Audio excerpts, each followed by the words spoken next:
Helena. Can you hear me? Ja, ich kann dich hören. Super, du bist da. So, ich bin gespannt. Dein Thema heute ist Banking for Everyday Climate Action. Im Endeffekt genau schließt sich das nahtlos an den Vortrag von Ingo an und ich bin gespannt, was du uns jetzt zu erzählen hast. Ja, vielen Dank. Und wirklich vielen Dank für die Einladung. Echt toll, hier zu sein heute. So, ich heiße Helena Mueller. Ich bin Mitgründerin des Impact Tech Startups Doconomy und ich werde heute die Geschichte über eine Innovation mit Ihnen teilen.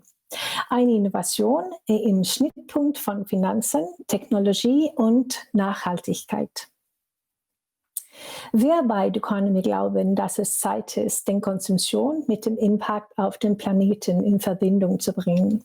Wir befinden uns mitten in einer schwierigen Klimakrise und wir müssen heftig handeln, jetzt und zusammen. Deshalb haben wir Doconomy im 2018 in Schweden gegründet. Unsere Vision ist, einen nachhaltigen Lebensstil für alle zu erreichen und Geld als Werkzeug für das Klima verwenden. Menschen auf der ganzen Welt fühlen sich getrennt. Sie wissen nicht, wie sie zur Lösung beitragen sollen. Wir bieten digitale Tools an, mit denen Sie den Carbon Footprint Ihres Lebensstils verfolgen und messen, reduzieren und kompensieren können. Unser Ziel ist, bis zum 2025 500 Millionen Menschen zu engagieren, um ihnen zu helfen, insgesamt 1 Milliarde Kilo Kohlenstoff zu reduzieren und Kapital zu den Lösungen liefern. Unsere erste Lösung in Schweden ist der mobile Banking Service Do. Wir haben eine App, eine Kreditkarte und die erforderlichen Partnerschaften entwickelt, mit denen Sie Ihre Carbon-Fußabdruck verfolgen, reduzieren und durch umweltfreundliche Projekte von UNFCCC kompensieren könnte. Wir verwenden einen Echtzeit-Carbon-Berechnungsindex namens All-Land-Index, der den Carbon-Fußabdruck jedes von Ihnen getätigten Kaufs berechnet. Doconomy verwenden ESG-Daten von S&P Global und S&P True Cost und der Indexwert von EY geprüft.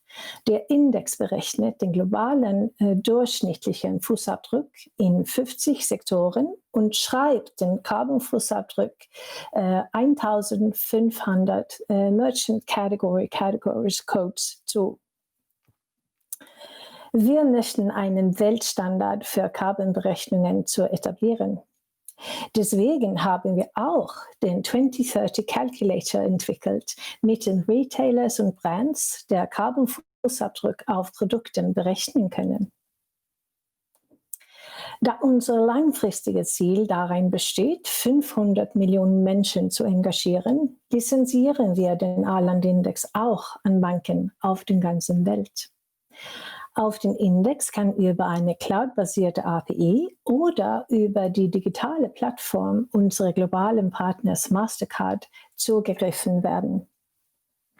Heute arbeiten wir mit 4 Banken in den USA, den nordischen Ländern und in Italien zusammen. Unser Service hilft Ihnen, neue Kunden zu gewinnen, das Volumen zu steigern und die Marke zu stärken. Und natürlich auch, Ihre Kunden in Everyday Climate Action zu engagieren.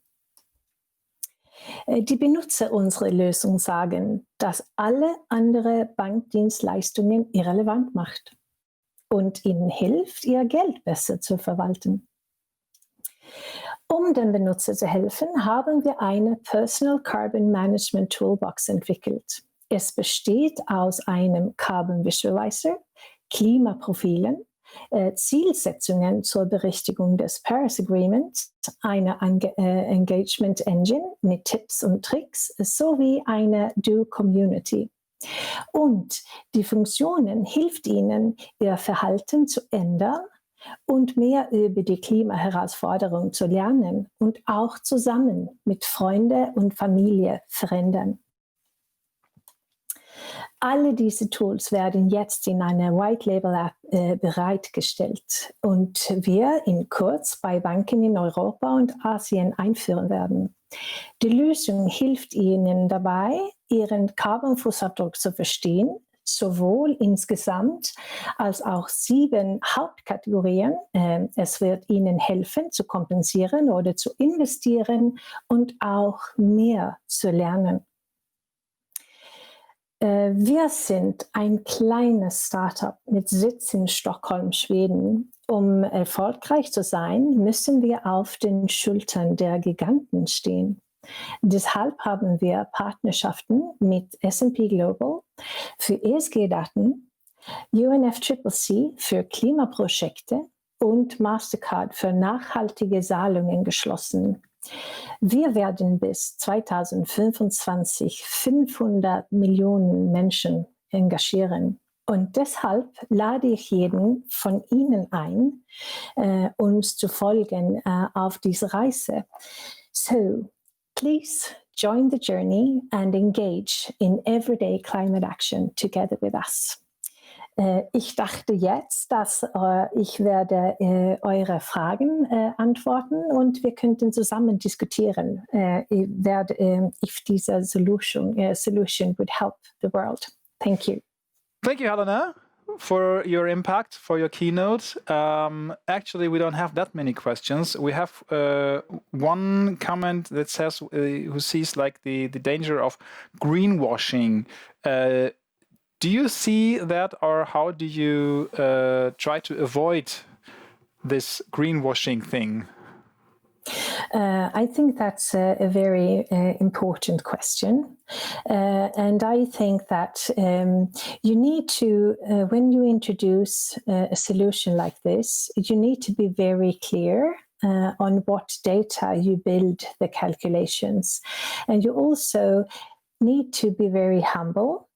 And tell your customers that you are inviting them on a very important journey and that you don't have all the answers yet, but that you want to bring them along and help them learn together with you how your daily lifestyle actually impacts people and planet. Do you think that there is awareness in the whole banking and finance sector that this topic is relevant? Oh, that's a good question. I think that many banks have come a far way. I think that the awareness is raising. And I think that with the new principles for responsible banking from the UNEP 5 and also the forthcoming EU Green Deal in Europe, I think that banks will step up and move even faster forward. And I think that there is growing awareness that sustainable finance and sustainable investments will also be part of the solution if we shall be able to mitigate the crisis. This morning we had here in our stream Luisa Neubauer from Fridays for Future, and she was pretty critical towards the banks, especially towards Sparkasse. And she said you have 5 years to come clear and to come on this path of carbon neutrality, of helping us building a sustainable world, building a sustainable financial world, and stop to finance like things like nuclear power plants or even companies that build weapons. 5 years. Do you think this is realistic? I think there's a huge shift that needs to take place. And to be honest, I think that banks are short of time. I don't think banks have 5 years. I think actually banks need to get moving fast within 1, 2, or at least 3 years. I think 3 years is a long time. We need to halve carbon emissions by 2025, and we need to get to net zero by 2050. And banks have a great position to do so. Banks finance change, and banks can also invest in change.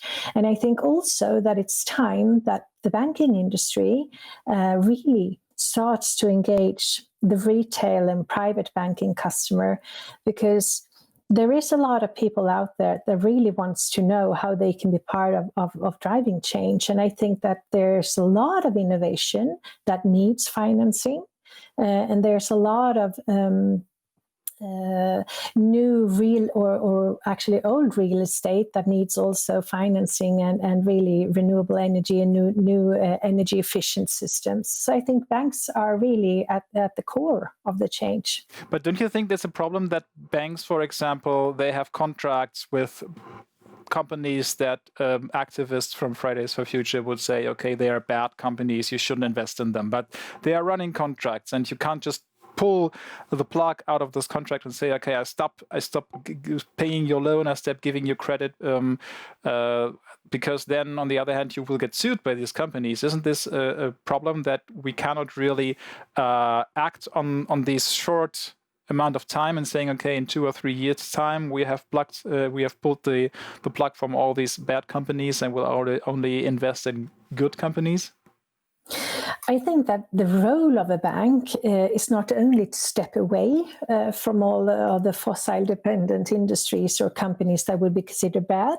I think banks can actually take on a different role as an advisor also when it comes to this field, and also make sure that the bank sets its own standards and policies when it comes to different sectors and how different sectors can change and really move into the new more low carbon economy. So I think that banks need to sit down, work out their own sector policies and position statements, and then work to implement those together with their customers.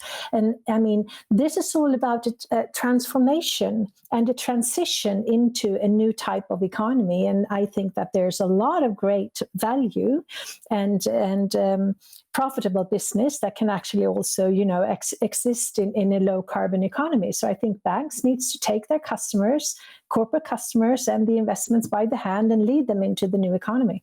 Who do you think, or how do you hold responsible for this change? Is this only the banks, or is it the customers as well, or is it the politicians that have to change the rules in order to make make the shift possible?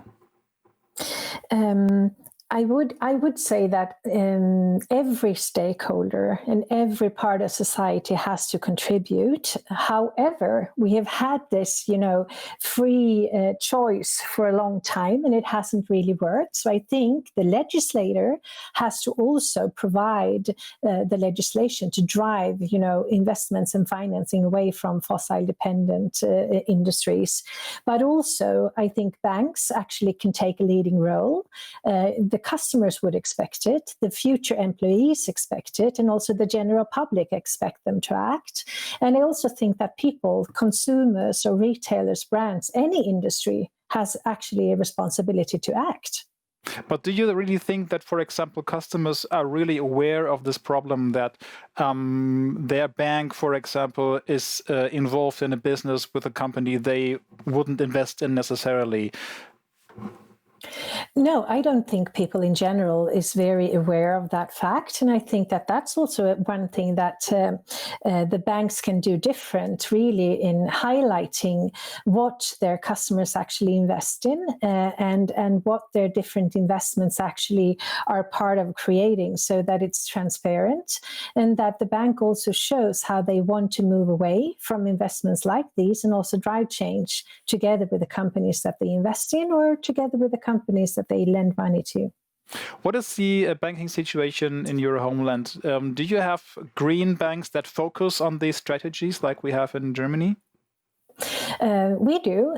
We have a few niche banks that are really more eco-friendly and that really wants to manage their whole portfolio in a sustainable way. So EcoBank is one example. And we also have the large banks, of course, that has been working for a long time to develop a lot of governance structures and also a lot of policies, and really trying to engage with their investments and also their corporate customers. But I think the banks in the Nordics, as the banks in a part of the world, actually needs to step up and increase the speed of the transition. I have some comments now in the stream that I can see. For example, Anonymous. We have some Anonymouses here, or maybe it's the same user. I can't really tell. Said I haven't quite understand what is the financial profit for me as a customer of the DO app and Doconomy. Could you please explain this once more? So I think that as with any service that you provide to a customer, it should be a good service when it comes to the user experience, but obviously it should also be a good service when it comes to the products that you actually put in there. So when you develop a service like this, I think it should not be a service that you charge for. It should be fully integrated into the ordinary banking experience. And I think also that the pricing should be beneficiary for people. So we actually encourage people to join. So for instance, if you would connect it to a debit or credit card or any type of payment solution, the pricing should be favorable for the retail customer. And also, if you offer impact investment funds or various possibilities to be part of financing change, these should not be highly priced. So you should really think of, offering something really, really attractive also within this field. Mm-hmm. Another question. Could you please explain what the Orland Index is? So the Orland Index is the carbon calculation tool that's behind the service. So it's really the intel inside. And that index was introduced to the market in 2016 by Bank of Holland. And it actually helps track and measure the carbon footprint of every purchase the consumer does when he or she uses the credit card that in our case is connected to the service. Is this index public? So can you look into it as a customer? Absolutely. There's information available online, and we also just finalized a very thorough methodology handbook. I think it's 30 or 35 pages that will also be available online for people to really read and understand how it works. Of course, it's very important with transparency when you launch something completely new. Yeah. I have another question from Emma. She says, Scandinavian countries are generally more advanced when it comes to sustainability. What action should German companies and the government take to speed up? Oh, that's a very good question. I think, first of all, help customers and employees understand these issues better, make use of all the good knowledge and all the good power that actually sits in the employees, so that you actually share and build knowledge. I think also the government needs to step up and also give incentives, so incentivize the transition, or also really invite different actors to dialogue on how this change actually can be conducted. So in the German market, for instance, so make sure that there's really incentive for cross sector collaboration and different stakeholders that can come together. So both the regulator, the people from the industry, like the banking industry, with startups and also with NGOs. So you really take care of all the good knowledge that you have, and then develop the roadmap on how to actually become, reduce carbon dioxide emissions with 50%. Would it be, for example, a tool if you had like a government saying, okay, we have to build something like the Orland Index, and every bank has to be totally transparent and say where they invest. So as you buy a product and you see, okay, normally you can read the ingredients of your cereals or anything you buy. So would it be like something you would recommend for a bank, that when you buy a financial product, you get like all the ingredients or the ingredients of the bank saying, okay, by buying at this bank, you invest in this company, or this company? Absolutely. So, I mean, transparency and knowledge in this field as well will drive capital towards the solutions where it's needed the most. And I also think that every nation, like if we want to achieve the goals in the EU Green Deal, for instance, we need to find a way to mobilize 450 million Europeans. And then obviously solutions like this and also be increasing transparency will help drive capital to the solutions where it's needed the most. And again, these solutions and these products should not be more expensive. They should, rather be the opposite, so that you actually can help drive change. But do you see this idea anywhere in the EU? Is there any country that says, okay, we have to take a step forward and we have to force the banks and the financial industry to be more transparent? Oh, very interesting. I know that there are discussions ongoing in various countries. So I've participated in some dialogue with the French Parliament and the French President, and also in Ireland, for instance. They are also looking into how they actually can spur and drive change in their nation, and also actually in Sweden. So the EU Commissioner is also open to discuss, how different tools like this can be part of the solution. I have another question from Lucas. He says, do you have any plans to get the data beyond the merchant category codes? Because otherwise the estimation of a CO2 footprint will always be very rough. That's a very good question. Yes, the plan is really to make it even more granular because, as you say, Lucas, this is not good enough. So we are currently exploring possibilities to work with S&P to really make the data set, to take it down to brand level.